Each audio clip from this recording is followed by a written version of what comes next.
여러분 안녕하십니까, 진성호입니다. 조국 전 장관은 인사청문회 등을 통해서 조국 일가의 사모펀드에 대해서 이렇게 말했습니다.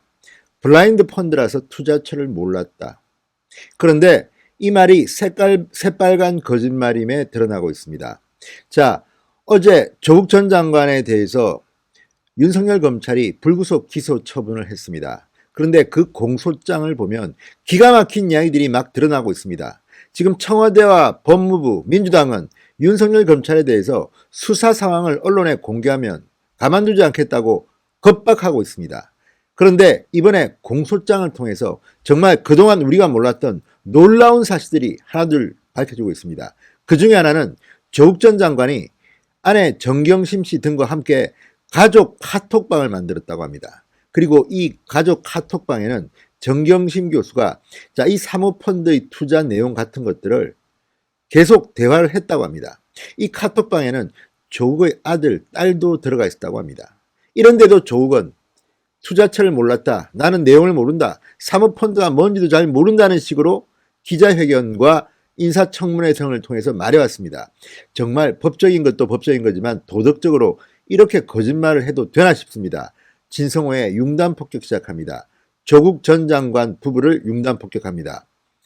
방송에 앞서 아직 진성호 방송의 구독자가 아니신 분들은 붉은색 구독 버튼 눌러주시면 감사하겠습니다. 자, 곽상도 한국당 의원실 법무부를 통해 받아 공개한 조국 공소장에 따르면 부인 정경심 교수 2017년 7월에 동생인 정모 보나미 시스템 상무에게 텔레그램 대화방을 개설하도록 합니다. 당시 조국 전 장관은 청와대 민정수석으로 있었습니다. 자, 이 정경심 씨의 동생 정상무는 익히 여러분이 알고 있을 겁니다.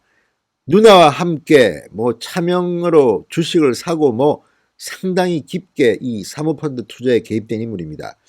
이 정경심의 동생, 그러니까 조국의 처남입니다.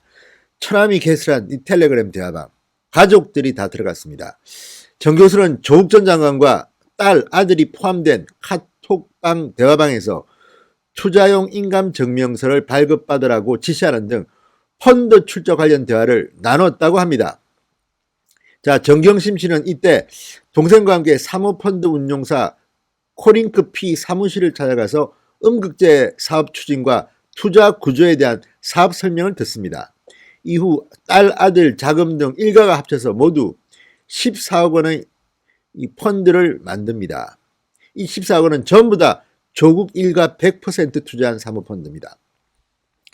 그리고 이 정 교수는 이런 투자 과정에서 주변 지인 명의를 빌려서 차명 계좌로 주식을 거래하기도 합니다. 자, 조국 전 장관은 부인 정경심의 차명 주식 투자와 관련해서 공직자윤리법상 백지신탁을 의무를 어기고 재산을 허위 신고한 혐의도 받습니다.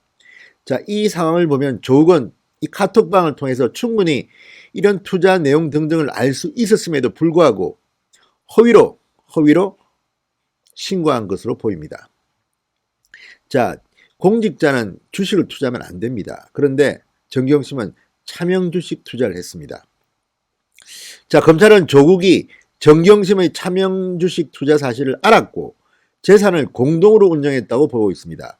하기야 박근혜 전 대통령 보고는 최순실하고 경제적 공동체, 운명 공동체 이렇게 말했는데 부부가 카톡방을 운영하면서 이렇게 투자 대화를 나누는데 이걸 어떻게 정경심이 남편 몰래 차명 투자를 했다고 볼 수가 있습니까? 자, 검찰이 이 가족 카톡방을 알아낸 것은 정말 대단한 일입니다. 자, 그래서 검찰은 조국이 부부 함께 이 재산을 공동 운영했다고 보고 있습니다. 2017년 5월 민정수석 취임 이후 8억 원 상당의 차명 주식을 숨기려고 채권이 있는 것처럼 신고했다고도 보고 있습니다. 자, 검찰은 조국 전 장관이 허위로 작성한 금전 소비 대차 계약서 등을 소명 자료로 제출해 공직자윤리위원회의 재산심사 업무를 방해한 것으로 판단합니다. 그러면서 공소장을 통해 조국과 정경심 교수는 재산신고 내역 공개 시 민정수석 업무와 관련성을 의심받을 수밖에 없는 사모펀드 운용사에 대한 거액의 차명 투자 사실이 알려질 경우 비난의 빌미가 될 수 있는 상황임을 이미 인식하고 있었다고 말했습니다. 자, 조국의 계좌에서는 2차 전지업체 WFM 주식 매입 자금이 빠져나간 정황도 확인됩니다. 여러분도 이미 들었을 겁니다. 조국 전 장관은 2018년 1월 정경심의 요청에 따라 청와대 인근 ATM에서 4천만 원을 송금합니다. 하지만 주식 매입이 조국 전 장관의 직무와는 관련이 없다고 보고 뇌물 혐의는 이 부분에서는 적용하지 않았습니다. 자, 정경심과 함께 올 8월 인사청문회 당시 사모펀드 운용 현황 보고서를 위조하도록 하고 자산관리인 김모 씨에게 서울 방배동 자택 PC 하드디스크를 교체 은닉하라고 지시한 혐의도 받고 있습니다.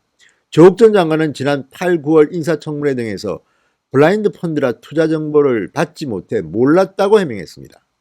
이런 증언들이 다 지금 거짓말일 가능성이 높아지고 있는 겁니다. 정말 끔찍하지 않습니까? 일국의 청와대 민정수석이라는 사람이 이렇게 가족 카톡방에서 이런 대화들이 오고 갔는데도 나는 투자처를 모른다, 나는 부인이 뭐 했는지도 모른다고 우기는 것이 말이 됩니까? 아무튼 이번 조국의 공소장이 공개됨으로써 지금 조국 전 장관은 톡톡히 망신을 당하고 있습니다. 그런데도 청와대는 쥐 한 마리 나왔다, 지금 옹색하다 이렇게 말하고 있습니다. 자, 이게 청와대의 도덕적 수준이라는 건지 아무튼 참 대단합니다. 이 사람들. 이렇게 하고도 국민들한테는 마치 죄가 없는데 윤석열 검찰이 우리를 괴롭히는 것처럼 이렇게 주장하고 있는 이들의 모습을 지켜보면서 문재인 청와대의 부정부패의 진실은 무엇인지 의심이 가는 대목입니다. 진성호의 융단 폭격이었습니다. 여러분 감사합니다.